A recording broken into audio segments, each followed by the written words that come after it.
Okey. Dia boleh tunjuk. Korang cakap tu bawa kelelong. Mana ada kelelong? Dia boleh tunjuk ni ha. Okey, ni ada kursi makan. Kursi makan kat situ. Kau nampak? Nampak ni. Okey, ni semua ada. Okey. Ni ada semua ada. Korang jangan cakap kelelong. Mana ada kelelong? Nampak ni? Kelelong semua. Okey, ni. Apa yang kena lelong ni? Tak ada lah. Semua barang ada kat sini. Nampak ni? Dia biar dia buat ni ha. Tengok ni. Elok je. Okey, ni kerusi. Yang ni orang nak jual tak? Nak jual lah. Dan korang kata lelong-lelong. Mama saya pun nak jual lah sekarang. Saya rasa nak jual lah. Jual siapa yang berkendak. Lapu. Tapi nak jual pun. Lampu. Lampu ni RM50,000 Mama nak jual. Bohemian kata set. Dua. Dapat dua. Kalau nak beli lah.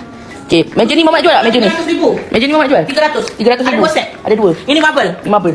Jual. RM300,000. Okey. Yang ni Mama nak jual set-set ni. Ni. Yang ni. Set ni tapi bukan ada orang lelong. Dah kena lelong beli RM1 juta ke?